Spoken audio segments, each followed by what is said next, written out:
Magandang hapon po sa ating lahat. Tayo po ay mag-aaral muli ng salita ng Panginoon. Kayo ba'y okay pa? Kayo ba'y hindi naiinip? Kayo ba'y hindi nauuta sa ating pinag-uusapan? Sana po kayo ay interested pa rin hanggang ngayon. Kahit po ito'y paulit-ulitin natin, maigi ho na tayo po ay nakakapakinig at nakakapag-aaral na sama-sama. Iba ho yung nag-aaral personal, iba ho yung nakikinig naman ng ganitong public at may insights kayong maririnig na hindi nyo malamang nakikita habang kayo ay nagbabasa mag-isa. Kaya ito po ay makakatulong po sa atin. Tayo po ay tumayo at tayo po ay magbasa muna ng salita ng Panginoon. Ating paki-flash nga yung ating verse dyan. Yan. Medyo maliit lang doon. So, okay lang po yan. So tayo po ay, ang ating basahin is Matthew 20 verse 28.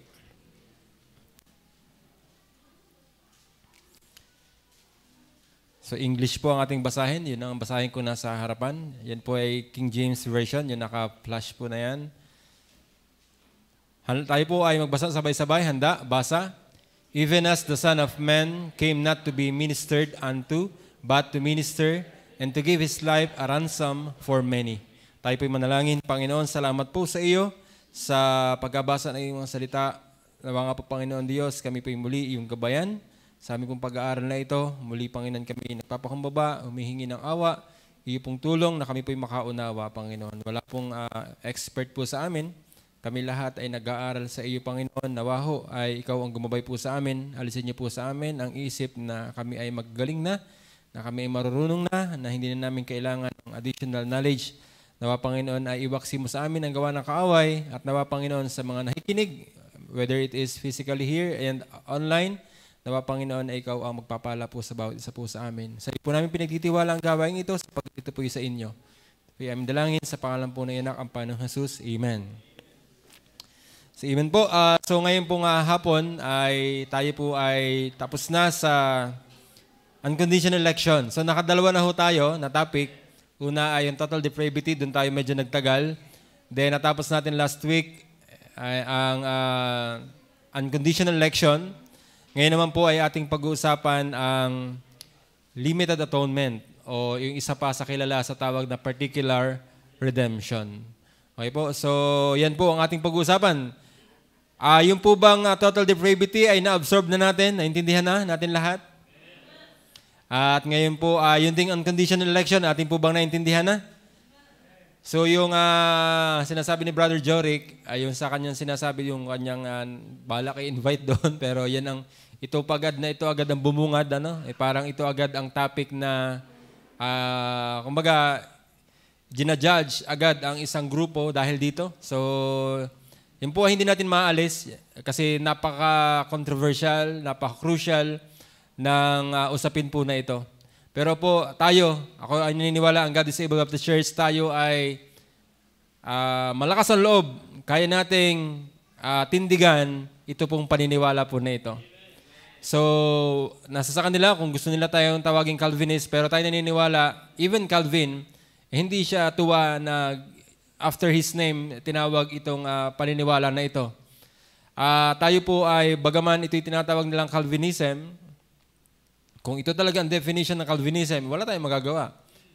Yan naman po ito totoong na nasa Biblia. So, nadala na lang tayo ng pangalan na Calvinism, pero tayo naman talaga naniniwala, we are not Calvinists. Kasi ang atin namang pinag-uusapan, although siya ang naglatag, maybe, at siya ang nauna, at siya ang nagpasikat, pero tayo naniniwala na kanyang inilatag at kanyang pinasikat na yon ay galing sa Biblia. At ito pong ating pinag-uusapan ngayon ay biblical doctrine. At ito ay hindi gawa-gawa lang ni Calvin. So yun po ang ating pinag-uusapan at sana po ay ating maintindihan. At sana kaya natin tindigan, at kaya nating ipaliwanag, at kaya nating ipaglaban na totoo itong paniniwala natin ng doctrine of grace. Tayo naniniwala sa total depravity, tayo naniniwala sa unconditional election, tayo naniniwala sa limited atonement, naniniwala tayo sa irresistible grace, at naniniwala tayo sa perseverance of the saints. So dapat yan ay ating nauunawaan. So sa aming klase, kami kanina ay nandito rin sa limited atonement, parallel, at malapit na rin kami makatapos. So ngayon, ang ating pong dito sa simbahan ay actually by the end of June, dapat tapos na tayo sa topic po na ito. So since meron tayong mga iba-ibang occasions, So parang hindi natin kayang tapusin, pero 2 linggo na lang ang kailangan ko at matatapos po natin ito. So ngayon, bala kong tapusin itong limited atonement. Hindi ko kinuha lahat ng verses. Parang pumili lang ako. Then, in the last 2 weeks, yung last 2 meetings natin ay yung Irresistible Grace. Then the last meeting ay yung P. So kuhanin natin ng 2 sessions yung pag-uusap na yan. Okay po, so pag-usapan natin ngayon ang limited atonement. Pag sinabing limited atonement, ay hindi lahat ay nakatakdang maligtas. Hindi lahat ay pinili. Yan sa madalit sabi. So ito po ay connected pa rin doon sa nauna nating pinag-usapan na unconditional election. Hindi lahat ay pinili. Kayo ba naniniwala doon? Lahat ba ng tao maliligtas? Sa plano ng Diyos, hindi. So siya ay may pinili na para sa kanya, na kanyang ililigtas. At kailan niyo ginawa ito? Ito yung napag-usapan na natin last time, na ginawa niya ang pagpili bago pa lalangin o bago pa itatag ang sanlibutan. So before the foundation of the world. Ito ay pinagkaigihan na. Yun ay nakatakda na. Yung sinasabi ni Brother Henry na blueprint ay nakaguhit na. Hindi pa tayo nilalabas, nakaguhit na ang blueprint kung sino-sino ang mga maliligtas. At yan ay hindi lahat. Ano po? Yan ay hindi lahat. Kasi kung lahat ay maliligtas, unang masasabi ko dyan, walang impyerno. Ay ba? Aanhin ang impyerno. Kung lahat maliligtas, aanhin ang impyerno. Para saan? Para kay Satanas lang ba yun? Para saan? Sino ibubuli doon kung lahat ay maliligtas? Tama? So malinaw na hindi lahat ay maliligtas. So merong itinakda ang Panginoon at siya naman ang nagplano. Hindi naman natin pwedeng questionin yun kasi siya nagplano. Hindi naman ang nagplano ay si pastor. Hindi naman ang nagplano ay si Apostol Pablo. Hindi naman ang nagplano ay mga propeta. Ang nagplano ay ang Panginoon mismo. At ang Diyos ang nagplano nito before the foundation of the world. Kaya ito po talaga ay totoo. So limited atonement, particular redemption, hindi lahat. May particular na bilang ng mga tao at kung sino-sino yon ay nakatakda na. Why? Nakasulat na ang pangalan nila bago pa lalangin ang sanlibutan. Nakasulat na ho tayo. Nandun na si Erel. Erel, ano kayong pangalan mo doon? Ano? Sa pagkasulat na yon. Si Joas. Ako naniniwala, maraming ka-player si Joas. Tama? Nung kayo in-invite dito, alam ko marami kang ka-player. Tama ba? May mga kasamahan ka pa ba o iwahiwalay kayong in-invite? Iwahiwalay. Pero nung alam ko, nagtatanda, may mga kasamahan silang player. Nakita ko sila actually una naglaro dito nung tayo nag-Sports Fest. Pero ako'y natutuwa, narito ngayon si Joas. So alam ko marami tayo sa mga classmate ninyo, marami kayo in-invite. Tama? Marami kayong gustong umattend. Pero lahat ba umattend? Iilan? Lahat ba tumutugon? Sa trabaho natin, 1,000 sa kumpanya, di ba? Jorik, 1,000 ang tao sa kumpanya. Ang tao sa Facebook, yung mga friends natin, ang dami, di ba? Ayun sa online Bible study nga natin. Ang dami natin sinesendan ng link. Lahat ba ay bumubuklat ng link? Marami nag-heart. Marami nagsisi. Pero, hanggang doon lang. Hindi naman umattend. Kasi walang desire. Parang kaya lang siya nag-heart, para hindi sumama ang loob mo. In-invite mo siya, binigyan mo siya ng link, at least man siya nag-heart. Pero hindi naman talaga niya intention na umattend. Doon palang makikita natin na hindi lahat talaga ay may pagnanais sa Panginoon. Kasi kung talagang dapat ay lahat ay maliligtas, lahat ay may pagnanasa sa Panginoon. Walang tatanggi. Wala. At saka wala na. Sabay-sabay na tayo. Wala na mga ngaral. Lahat na ay maliligtas yan. Wala nang pili dyan. Lahat tayo maliligtas ng lahat eh. Para saan pa? Kaya nga, mas maigi na naintindihan natin na hindi lahat kasi nga tayo ngayon ay nagsisikap na mangaral. At abutin pa yung mga alam natin na dapat mapangaralan. Kasi hindi natin alam kung sino mga pinilit, hindi. Sana naintindihan ito ng marami. Naintindihan po ba? Yung mga pinagdadadakda ko dito? So this is not brainwashing. Hindi po tayo nagbe-brainwash. Ito'y nasa sa inyo pa rin. Kung ito'y paniniwalaan nyo, hindi. Pero masasabi ko sa inyo, sa atin, dito sa ating iglesia, ito ang mas pinakatamang dapat ninyong paniwalaan kaysa yung hindi ito paniwalaan. Wala tayong nais ibigyan diin dito kundi ang kaluwalhatian at kapurihan ng Panginoon. Na siya lamang ang tanging author and finisher ng ating faith. Na siya lamang ang tanging nagplano at tumapad at gumawa at magpe-preserve ng ating kaligtasan. Siya lamang ang tanging itinataas natin at wala tayong contribution. Tayong bilang mga tao, walang contribution. Ibig sabihin, sinong ating itinataas? Ang itinataas natin ay ang Panginoon. To the extreme, sabi ko nga sa inyo last time, pagpalagay na nga may gawa tayo at nagpahumble ka na sabi mo, hindi naman ako. Di ba mas okay pa rin yun? Sakyan na natin yung, ikaw pagpalagay na ikaw may ginawa ka, pero nung nagpahumble ka pa, di ba mas okay yun? Na ikaw ay pinagmamalaki mo pa yung ginawa mo. Pero hindi naman talaga tayo ang gumawa. At ito'y katotohanan. Ngayon, sige, puntahan natin ang ating pag-uusap na. Yung limited atonement and particular redemption ay same terminology. Yung iba lang ay iniiwas doon sa limited atonement kasi parang mayroong konti doon na nagdi-double meaning.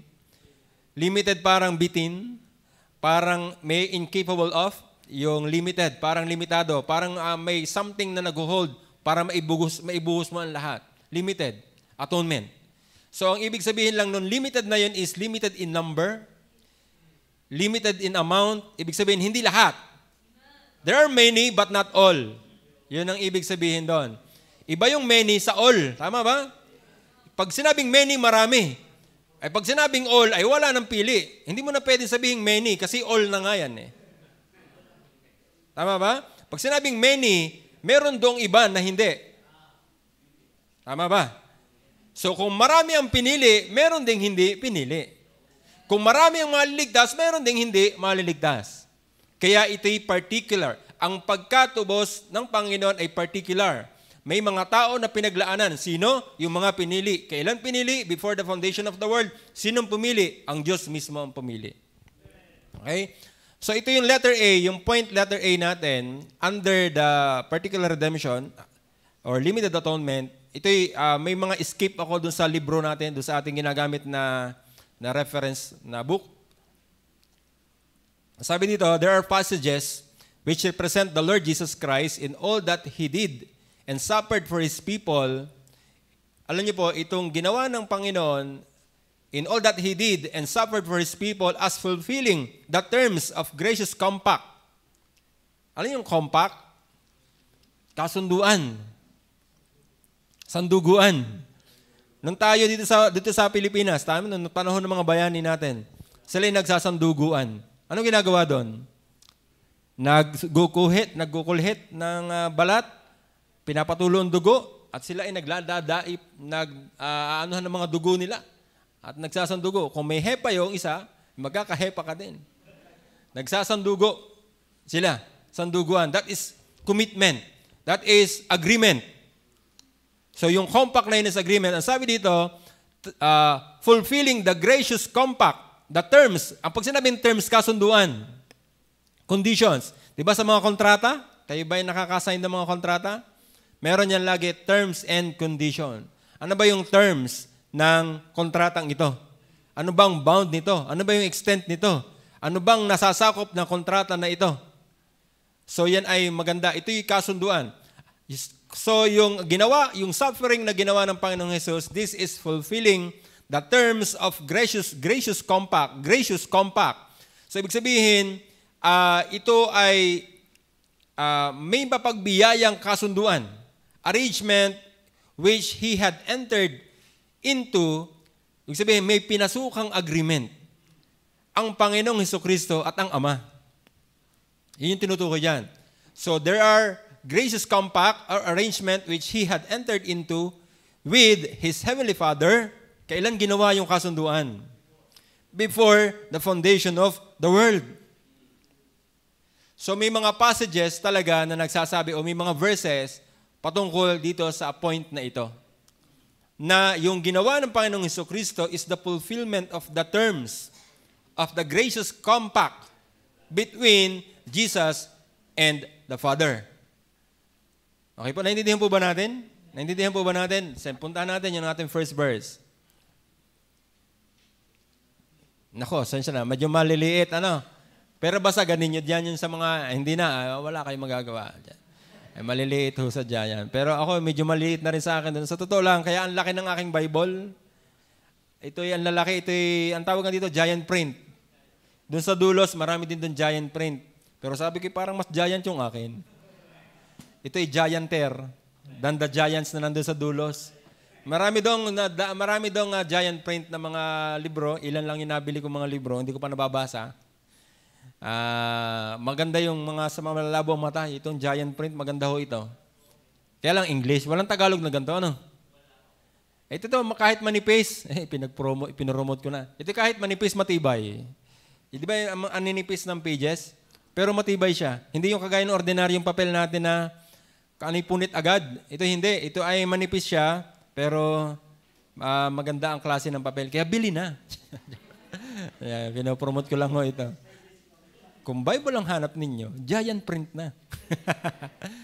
So, pinopromote ko lang sa malalabo ang mata. So, kailangan ko din ng giant view dyan sa ano natin. Ayan. Punta natin yung 8.1. 8.1. Ibig sabihin yun, sa point A natin kanina, point number 1. Jesus was sent into the world by the Father to save the people which the Father hath give to Him. Sino daw yung ililigtas ng Panginoong Jesucristo? Yung mga tao na ibinigay ng Ama sa Kanya. So, hindi lahat ibinigay ng Ama sa anak. May particular na mga tao na ibinigay ng Ama sa anak at yun ang ililigtas ng anak. Sino yung particular? Yun yung mga pinili po. So, sana nasasakyan niyo po ito. Kung sino yung ibinibigay, ang inililigtas ng anak, yung ibinibigay ng Ama. Yung ibinibigay na yun, yung po ay yung galing doon sa kanilang kasunduan na ginawa noong bago palalangin ang sanlibutan. Okay? Those given to Him by the Father come to Him, see and believe in Him, and none of them shall be lost. So, ibig sabihin, ito, intindihin po natin. Mayroong mga tao na ibinigay ang Ama sa anak, correct? At yung mga tao na yun ay lalapit at maniniwala sa Panginoong Jesucristo at wala ni isa sa ibinigay ng Ama sa anak na hindi maliligtas. Wala dong malilipol. And none of them shall be lost. Ibig sabihin, sa lahat ng pinili na ibinigay sa anak ng Ama, lahat ng yon ay walang salang, sila'y hindi maliligtas. Wala dong mawawala. So, ibig sabihin, lahat ng pinili, yung ibinigay ng Ama sa anak, lahat yon ay maliligtas. Hindi sabay-sabay. Hindi sabay-sabay. Kasi malamang ngayon, marami pa, ito lagi kong pinapaulit-ulit para hindi kayo mawala ng pag-asa. Na meron pa kayong mga katrabaho, hindi pa pinapansin ng mga invitation ninyo, pero huwag nyo silang kasawaan. Be patient. Kasi yan ang bunga ng Holy Spirit sa atin, be patient. Dapat natin maging patient. Kasi kung tayo titigil at susuko na, nasaan yung commitment natin sa Panginoon? Dapat tayong magpatuloy kasi hindi pa tapos. Hindi nga natin alam. Kung alam natin na sila hindi pinili na agad, huwag mo nang puntahan, kaso hindi eh. Hindi nga natin alam eh. Diyos lang ang nakakaalam eh. Kaya huwag mo silang i-judge. Diba? Minsan, diba tayo napapabigla lang na minsan tayo ng damdamin, napipikon tayo at naaasar dun sa, binibigyan mo na yung ayaw, tinatanggihan. Binigyan mo ng tracts. Kapag ginusot pa. Ginutgut pa mismo sa harap mo. Ay magsawa ka pa, impyerno ka. Talagang hindi pinili. Ikaw na nag-judge na yun hindi pinili. Yun yung kasalanan natin. Huwag tayo magkukonclude ng ganun. Kasi hindi natin alam. Baka mamaya maigi pa sa iyo yan, magaling pa sa iyo yan. Baka pag yan ang naligtas naman, yung dumating ang time na siya maligtas na. Like for example, yung mga nasa prison. Ginudge sila ng sanlibutan, ginudge sila ng lipunan, ginudge sila ng batas ng tao. Pero malay natin, during that time, hindi natin sila pwedeng sabihin, itong mga ito hindi mga pinili, nakulong nga. Nakagawa nga ng krimen. Pero hindi natin alam. Baka ang mga yan, mas maiigi pa ang magiging buhay sa atin sa paglilingkod sa Panginoon kapag sila nakakilala na sa Panginoon. Kaya hindi natin sila pwedeng i-judge. Yung mga magulang mo na kinokontra ka sa pagsimba mo dito, huwag mong tigilan. Yan ang sinasabi ko kay Loreline. Lagi niyang sinasabi, siya nag-iisa sa family as na Christian, pero hindi pwedeng tumigil doon. Hindi pa tapos. Baka yung mga kumukontra dyan, mamaya yan ang katabi mo na. na nakaupo dyan at nakikinig ng salita ng Panginoon. Di ba si Kuya Sergio?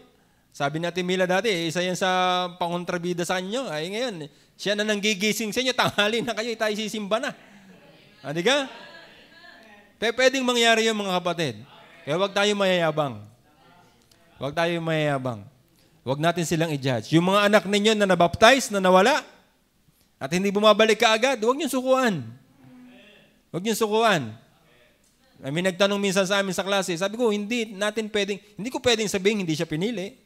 Kasi hindi naman ako ang pumili.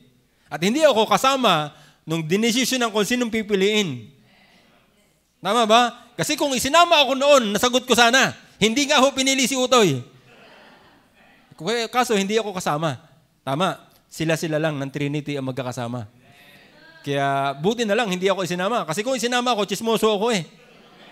Digi tayo. Hoy, ito'y atin-atin na lang ha. Ito'y atin-atin na lang. Yung sinabihan mo pala na atin-atin na lang, palima na siya. Ikaw mismo ang nagchichismis. Nung sinabi mo na ito'y atin-atin lang ha. Pero marami na pala ikaw pinagsabihan. Sinabihan mo lahat atin-atin lang. Paano atin-atin lang? Ay palima na itong sinasabihan mo ng atin-atin lang. Tapos ayaw mong kakalat. Di ka? Kung sinabi sa akin ng Panginoon kung sinong pinili ngayon, ichichismis ko. Kasi ganyan tayo mga tao. Buti na lang hindi natin alam. Kasi tayo mga tao, judgmental. Kasi tayo mga tao, hindi kasi tayo kagaya ng Diyos. Kasi siya banal. Eh tayo naman ako po, napakakurap ng ating isip, napakalikot ng ating isip, napakadadaldal natin, napakachichismosa natin. Nakarinig na parang may konting clue. Sino yung sinasabi niyo ni Pastor? Sino kaya yung sinasabi ni Pastor na nagpaalam na yun? Yung na-office daw doon, sino kaya daw yung talagang iniisip? Sino, inabalitaan mo kung sino yung... Hanggang sa hindi siya makakatulog at hanggat hindi niya naiintindihan yon. At tatanong niya hanggang sa kapitbahay kung sino nabalitaan niya, gayong nagpaano daw dyan, nagtangka daw dyan nung nakaraan. Sino nga gayon? Aalamin at aalamin. Kasi ganyan tayo mga tao. Yan ang ating nature na. Hindi nga, gayon tayo, no? Mga chismaks.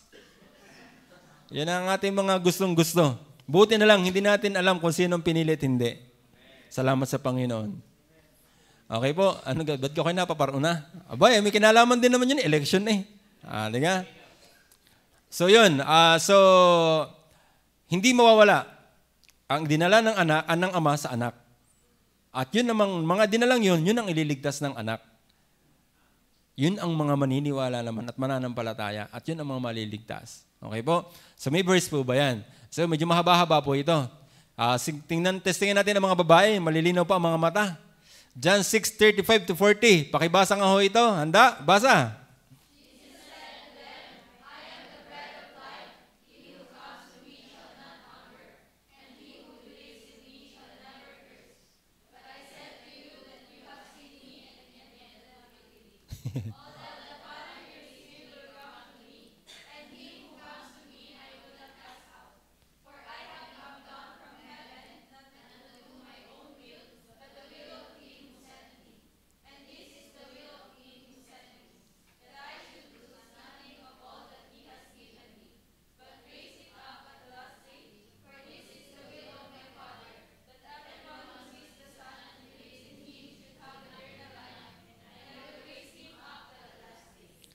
Totoo ba yung sinasabi ng point A, point 1? Totoo ba yung sinasabi ng point 1? Totoo ba? Na ang ama ay may inilapit sa anak? At yung mga inilapit na yon ay hindi na mawawala at hindi, ibig sabihin, wala doon, hindi maliligtas? Ang sabi dyan ay, I will not cast out. Kung sino man yung dadalhin sa kanya ay hindi niya itatakwil. That I should lose nothing of all that He has given me. So tama ba yun? Lahat, ibig sabihin, lahat ng piniling yan ay talagang maliligtas. So may biblical verses ba yung ating point na gustong i-point out? Meron. At malinaw po yan.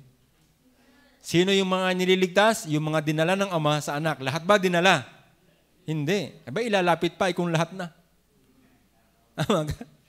May mo ilalapit pa, alam mo na dyan na lahat, ba kailangan ko pa bagang ilapit? Hindi na. Kaya mga inilalapit, alam mong yan hindi lahat. Ito yung akin. Ito yung, hindi kasama yung iba, ito lang. Kasi kung lahat na, huwag nang ilalapit. Ano, ilalapit mo pa. Hindi maalin na di yan. Tama ka? Ay, maalin na. Ay, mahirap din yung maalin. Eh, tayo pag ayon sa mga yung laro-laro may babatuhin kang mga lobo-lobo. Eh, lahat na may lobo. Eh, parang kahirap mo magpatama. Wala pa rin matamaan eh. May premyo sana yun, pagtatamaan. Di ganyan sa mga laruan. Mga peryahan daw. Ako nakakakita na ganyan. Maraming ganyan naman sa mga amusement park. Sa Enchanted Kingdom, meron doon gayon. Sa mga, kung ano-anong mga puntahan, maraming mga gayon. Pero hindi pa naman nakaranas magperya. Susubukan ko sana. Ay hindi pa ako nakaranas. Baka mapalo ni mama. Hindi uso mga peryahan eh. Hindi naman nga ako nakakapunta nga sa peryahan pa. So yun po, hindi peryahan ang ating pinag-uusapan. So, ang ibig sabihin ko, yung bakit pa dadalhin kung lahat na? Bakit ilalapit pa kung lahat na? Di ka? Ayun eh, sa pilosopong pananaw, hindi ka na kailangan ilapit lahat na eh. Kaya hindi lahat inilapit. Kasi may pili lang. Yun ang pinag-uusapan doon. Naintindihan po ba natin ito? Okay, next natin. Next point. So, okay na tayo. Sa point number 1, ang iniligtas ng anak ay yung inilapit ng ama. At lahat ng inilapit ng ama sa anak ay walang mawawala o walang malilipol. Lahat sila maliligtas. Yun ang point number 1. Point number 2. Jesus, as the good shepherd, lays down his life for his sheep. Okay? So ito maganda. Biblical ang good shepherd. Jesus, as the good shepherd, lays down his life for his sheep. So si Kristo ang ating pastor. Tama? At ibinigay niya ang kanyang buhay sa mga tupa. Lahat ba ng hayop tupa? Aba, hindi. May iba. May kambing daw. May baka. Pero ang pastor, ang kanyang pinaglalaanan ay ang kanyang mga tupa. Okay? So, lays down his life for his sheep, all who are his sheep. Yung his sheep, yung his dyan is si Jesus Christ. His sheep, mga tupa ng Panginoong Jesucristo are brought by Him into the fold, dinala sa flock o sa kawan. So, ang Panginoong Jesucristo ang ating pastor at inilaan niya ang kanyang buhay para sa mga tupa. At ang mga tupa niyan ay dinala sa kawan by Him into the fold and are made to hear His voice and follow Him. Ang mga totoong tupa ay nakikinig ng tinig ng pastor at sumusunod sa pastor. Pero meron diyang tinatawag pero hindi nakikinig. Hindi nila maintindihan kasi hindi naman nila pastor yun. Tama ba? Yung mga kambing, hindi nila yun maintindihan, hindi nila magigets kasi alam ng tupa kung sino ang pastor niya. At alam din ng pastor niya kung sino tatawagin niya kasi kilala niya ang kanyang mga tupa. Naintindihan niyo po ba yun?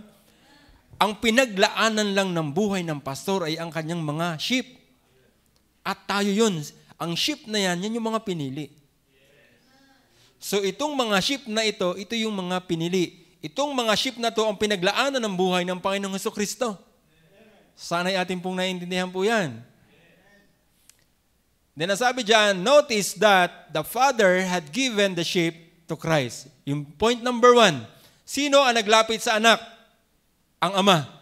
Nagdala siya ng mga individual sa anak.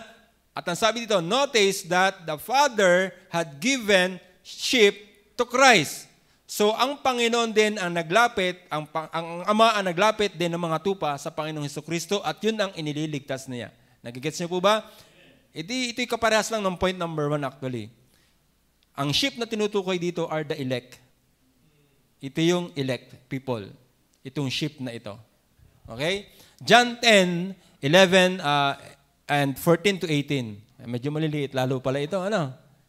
Sige, pakibasa ng mga young people. Mas malalaki pa ang inyong mga busilig. Sige, pakibasa nga. Handa, basa.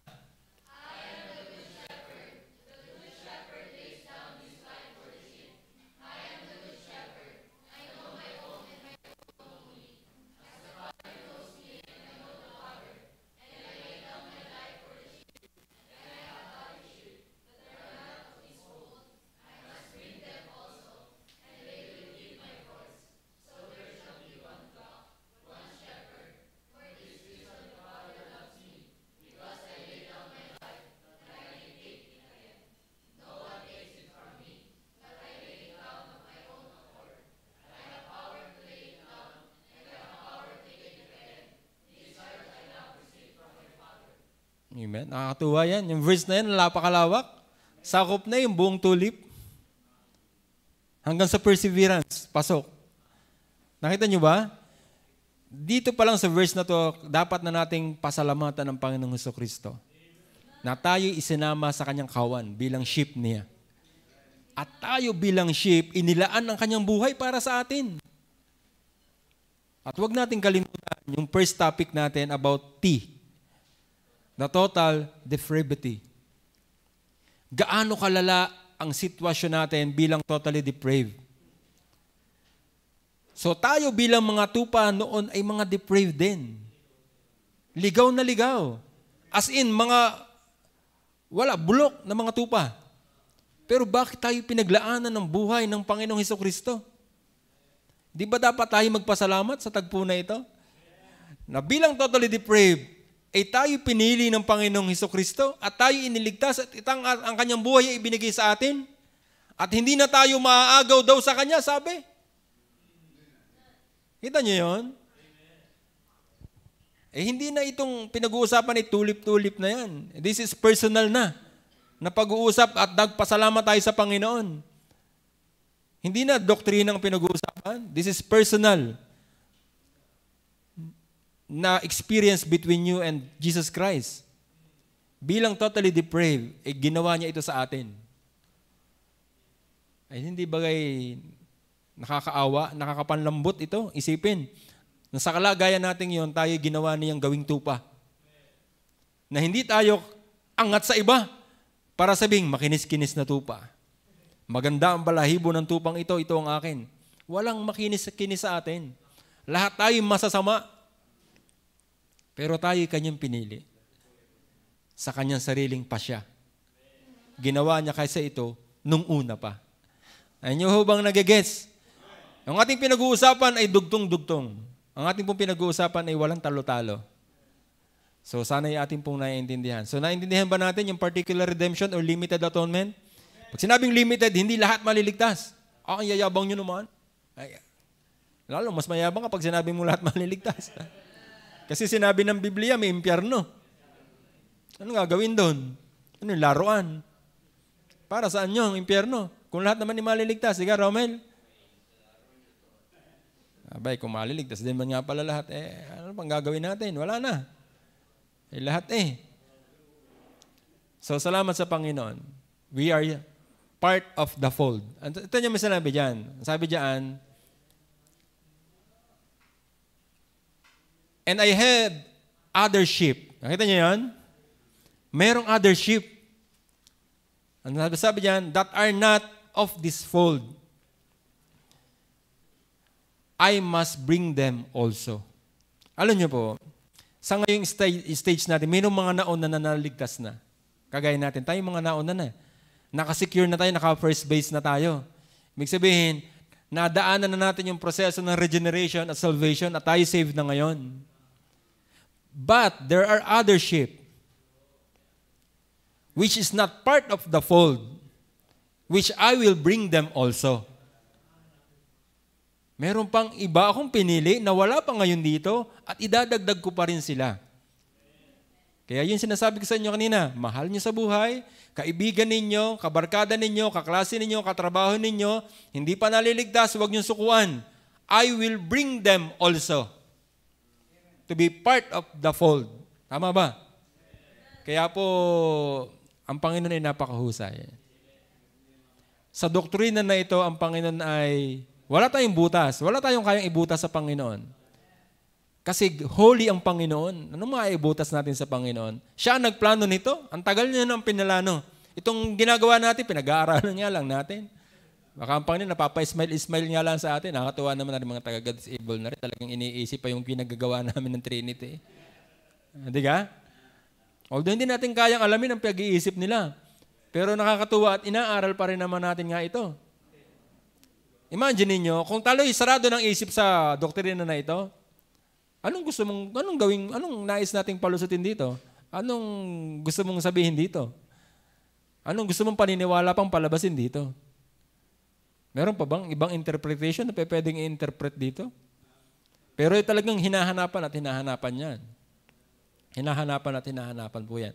God is able. Naintindihan na ba natin ang limited atonement? Ang kaligtasan hindi para sa lahat. Yes. Para sa lahat ng pinili. Pwede yon, pwede. Okay, next natin. Next. Mabilis lang po ito. Konti naman po ito. Letter B. Kanina yung point A. Ngayon naman ay point B. Ilang passages then of Christ dying for all. So ito na. Dito na lalabas itong mga whosoever natin. Yung general terminology. For all and many in the world. So yan ay may mga terminology dyan. So some passages speak of Christ dying for all with quotation. Men and of his death as saving the world. Quotation mark. Yet others speak of his death as being definite in design and of his dying for particular people and securing salvation for them. So may mga passages talaga na talagang may all dyan na binabanggit. At may binabanggit din diyan na world. As in, overall. The world and all. Pero yan ay may ibig sabihin. Ano po? Hindi yan pwede mo lang basta-basta sabi, ito all on, sabi, world nga di lahat nga. Okay? Number 1. So there are two classes of texts that speaks of Christ's saving work in general terms. Those containing the word world. Ito yung makikita natin dito sa mga verses na to. John 1:9 and 29. John 3:16. Di ba meron tayo, for God so loved the world? World ang ginagamit doon. That He gave. So yun ang mga verses na yan. John 3:16 and 17. John 4:42. 2 Corinthians 5:19. 1 John 2:1. 1 John 2:4. 4:14. So yun yung mga terminologies. Yun yung mga verses na naglalaman ng general term na world. Okay? Then, letter B, yung pangalawang text na pinag-uusapan that containing the word all. Makikita natin sa Romans 5:18, 2 Corinthians 5:14 and 15, 1 Timothy 2:4 and 6, 4-6, Hebrews 2:9, 2 Peter 3 verse 9. So may mga verses naman talaga. At malinaw yon. Hindi natin yung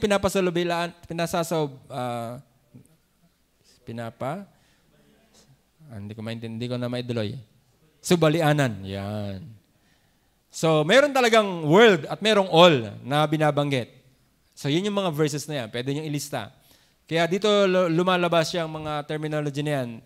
Pwedeng sabihin na kapag in-interpret mo siya ng basta ganun, ay maniniwala ka talagang yun, all nga at world. Lahat nga ang ibig sabihin. Ngayon, sa next slide. One reason for the use of these expressions was to correct the false notion that salvation was for the Jews alone. So kasi nga, ang mga Jews ay nagyayabang na parang sila lang ang maliligtas. Yun ang gustong pasubilianan ng mga verses na yon. Such phrases as the world, all men, all nations, and every creature were used by the New Testament writers to emphatically correct this mistake. These expressions are intended to show that Christ died for all men without distinction. Ibig sabihin, hindi kayo lang. Hindi namatay para sa inyo lang, Hudyo. Hindi namatay ito sa Israel lang. Hindi ito para sa inyo lang. Yun lang ibig sabihin na all. Ibig sabihin, mayroon din kinuha sa ibang bansa. Mayroon din kinuha sa ibang lahi. Hindi sa inyo lang. Huwag kayong magyabang na kayo lang. Hindi kayo lang ang pinili. Mayroon ding pinili sa ibang lugar. Kaya ginamit itong mga terminology na to without distinction. That is, He died for Jews and Gentiles alike. Naintindihan? Sa mga Hudyo at sa mga Hintil ay pumili ang Panginoon. At sa mga Hudyo at sa mga Hintil ay magliligtas ang Panginoon. Pero hindi lahat ng Hudyo at hindi lahat ng Hintil. Ako'y nababahin, hindi ko matuloy. Tuloy ko na.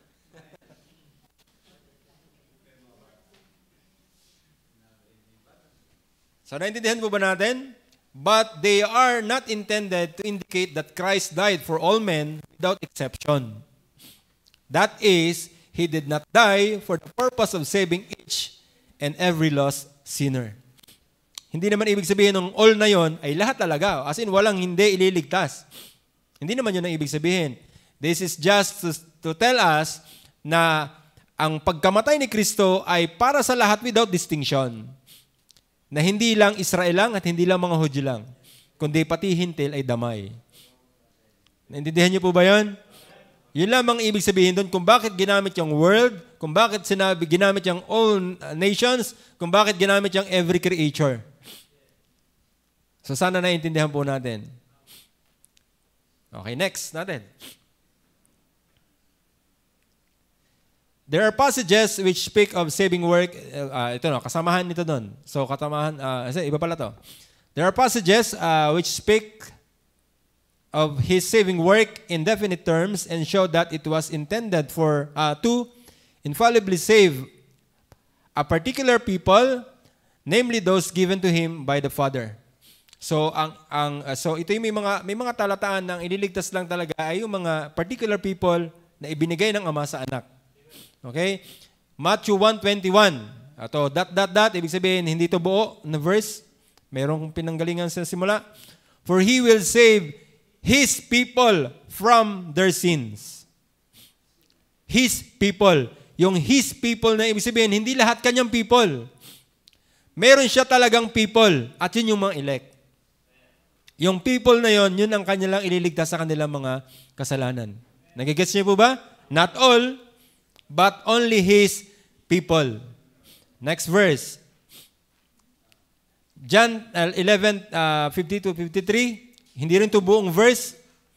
You do not understand that it is expedient for you that one man should die for the people, and not that the whole nation should perish. He did not say this of His own accord, but being high priest that year, He prophesies that Jesus should not die for the nation, and not for the nation only, but to gather into one the children of God who are scattered abroad. So from that day on, they took counsel.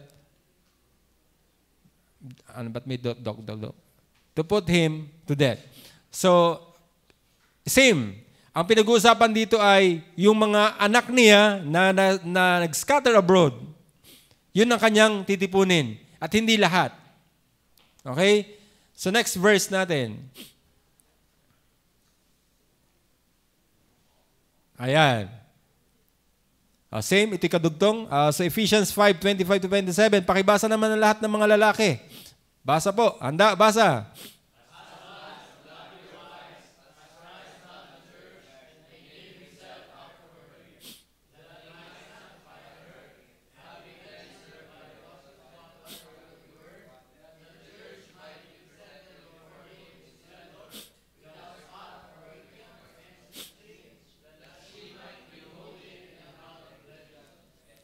As Christ loved the church. So, ang mahal ng Panginoong Hesukristo ay ang church. Sino ba yung church? Sino bang laman ng church? Ito yung mga taong mga ligtas. Correct? So, ang pinaglaanan talaga, may mga particular people na pinaglaanan ng Panginoon ng kanyang buhay. Yung kanina, yung sheep na pinag-uusapan natin, at sila yung ipinasok sa church. Correct? At gave Himself for her. Ibinigay niya ang buhay dun sa mga taong naligtas na yon, yung nasa loob ng church na yon, para lang sa kanya. Yung her na tinutukoy dyan is the church. Ibig sabihin, nakala ng kanyang buhay para sa church. At sino yung mga pumapasok sa church? Yung mga pinili na mga naligtas. Yes, ngayon may mga hindi pa part of the church na hindi pa mga naliligtas. Sabi nga, ang pangako naman ng Panginoon Jesucristo kanina, they shall not be lost. I will add them to the fold also. Hindi pa tapos ang Panginoon. Meron pa siyang gagawin sa kanila para ipasok pa. Kasi ang kanyang pagkamatay ay para sa kanila. Para sa kanya. Naintindihan po ba natin ito? So this is only for certain individuals or particular people, which is the elect people. Doon nakalaan ang kanyang kaligtasan. Nagigets po ba natin ito? Paulit-ulit lang naman ako pag hindi niyo pa naman nagets yan. Next po. Romans 8:32 to 34. Lahat ng married. Malalaki-laki naman ho yan. Sige nga, married. Handa, basa.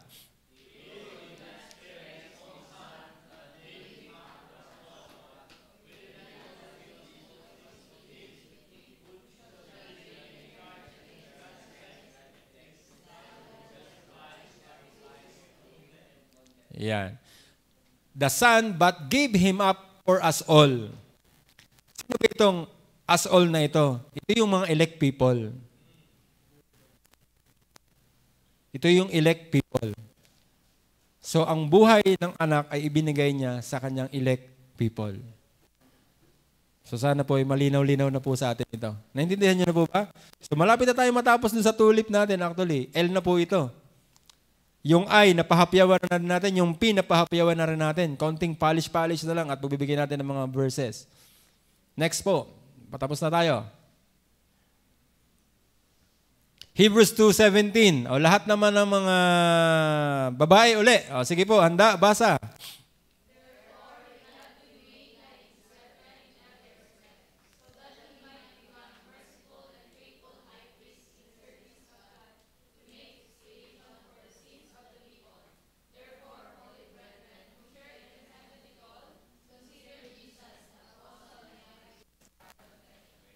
For the sins of the people. Yung people dyan na tinutukoy uli ay yung kanyang elect people.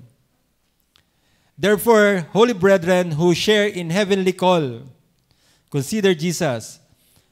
May heavenly call. Yung call na yan ay yung pagkapili sa atin. So, tayo po ay nakaka-recognize ng calling na yan. Salamat sa Holy Spirit. Siya ang gumising sa atin. Kaya ngayon, nakukonfirm natin sa ating mga sarili na tayo talaga yung mga pinili nga. Sabi ko nga kanina sa klase namin, bakit nyo naman sabing kayo mga pinili? At tayo sa ating mga buhay, hindi natin gugustuhin mag-aksaya ng oras sa simbahang ito. Hindi nga, yun ang sinasabi ko kanina. Sa panahong ito, ang hanap ko lagi tournament ng mga bata. Sa totoo lang, ang dami namin hindi masalihan tournament kasi Saturday, Sunday. Pag Sunday, paano makakasimba? Kung sasali sa tournament, di ka? Kung talagang hindi mahalaga itong gawain natin ito, doon ako sa tournament, doon ako masaya Ba't mag-aaksaya ako ng panahon dito sa pagsimba? Nag-o-offering pa ako dito. Nagbibigay pa ako ng tithes dito. Malaki din yun. Kala mo malaki ang sahod malaki din yun. 10% Di ka?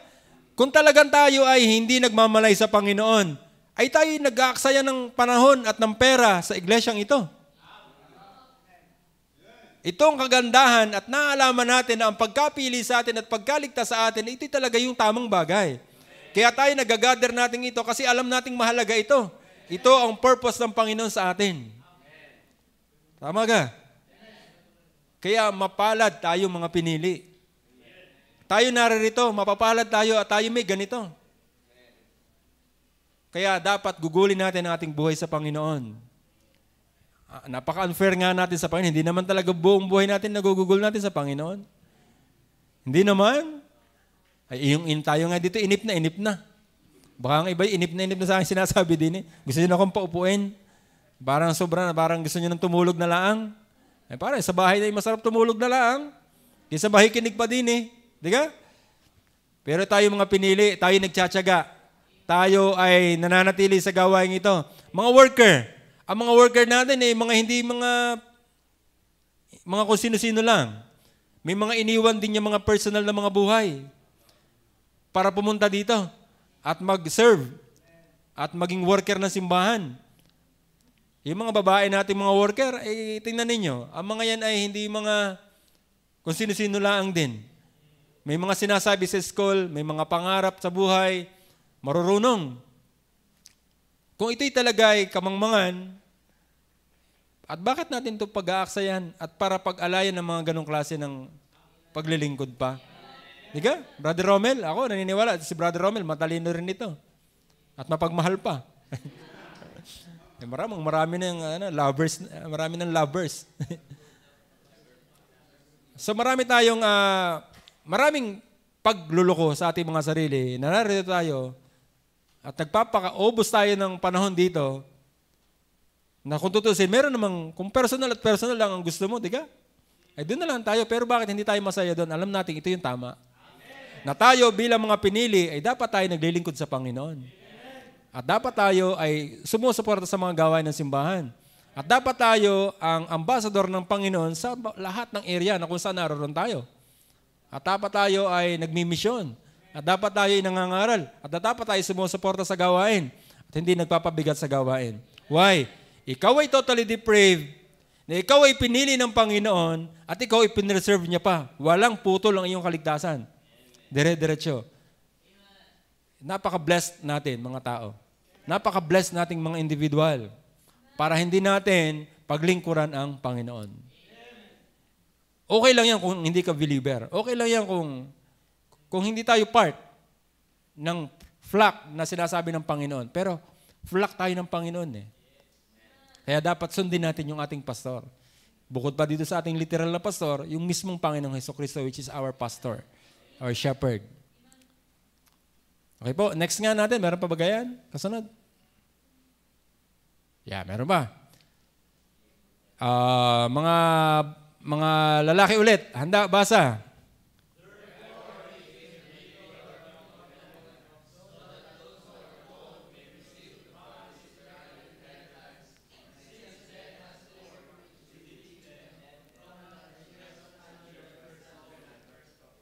Yon, those who are called, yun na naman. Itong calling na to ay hindi para sa lahat. Ang calling na to ay for particular individuals, for particular people. May receive the promise eternal inheritance. At yan yung kaligtasan natin. Since death has occurred which redeems them from the transgressions under the first covenant. Meron pa ba ang next verse natin? Hebrews 9:28. Ito.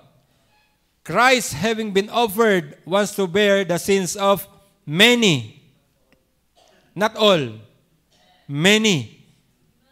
Maraming maliligtas, maraming ililigtas, pero hindi lahat. Many. Hindi few. Many. Kasi marami rin talaga po maliligtas. Hindi ilan lang yan, marami din yan, pero hindi lahat. Iba yung lahat sa marami. Okay? Naintindihan ba? Lance, naintindihan mo ba? Sana naintindihan. Ano? Next natin. Kung meron pa. Parang last verse na to. Last na.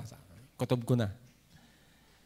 Revelations 5 verse 9. Pakibasa po ng lahat. Sabay-sabay na. Handa, basa.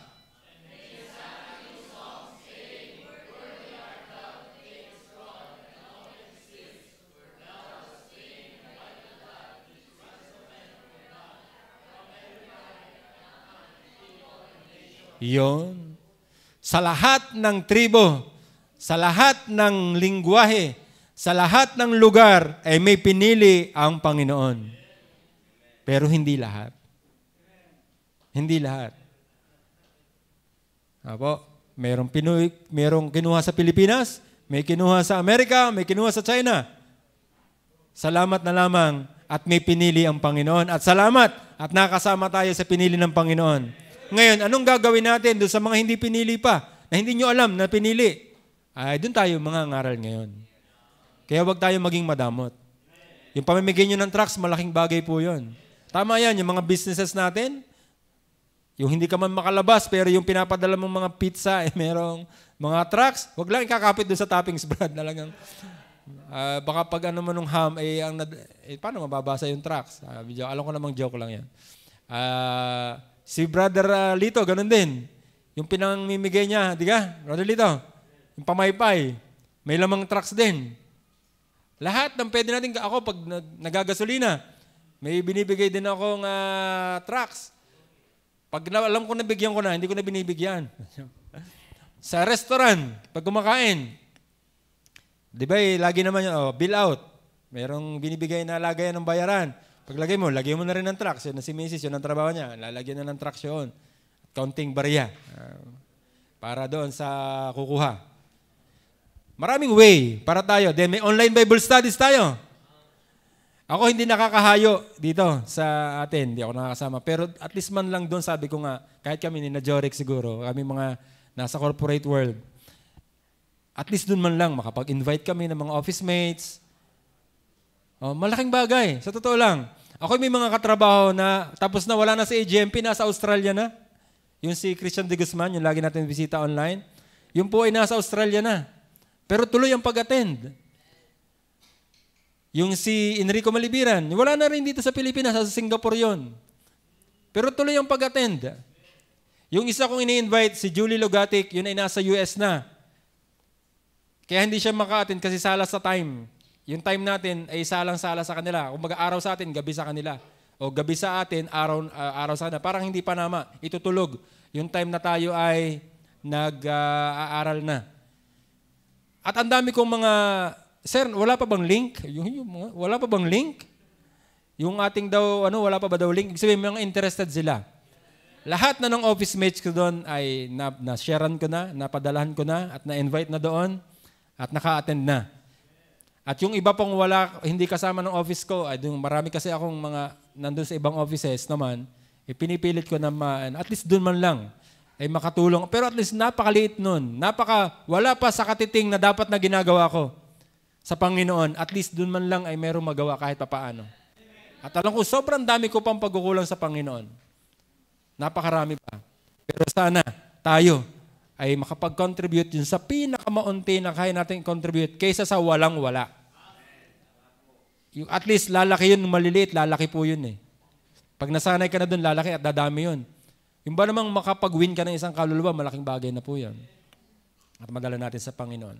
So yun po ang ating napag-usapan ngayon pong hapon. Sana po ay, bagaman napakapayak, ako naman nagkukwento lang dito, nagnanarrate lamang, hindi ako sumisigaw, wala akong ginagawa kung anuman. Pero sana, itong paglalatag natin ng mga katotohanan ito, tayo po ay minatutunan. So natapos natin ang tatlong letter. Yung T, which is total depravity. Yung U, ano nga yung U? Unconditional election. Then ngayon L, limited atonement, ay ating napag-usapan na. Dalawa na lang po.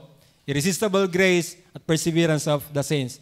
Hindi yan ang kabuuan ng libro, pero at least yung mismong meat ng limited atonement verses natin ay naibigay po natin. So sana ay ating naintindihan. Tayo po'y manalangin. Panginoon, salamat po sa iyo. Biyaya mo po na kami po ay makaalam ng mga katotohanan ito, Panginoon.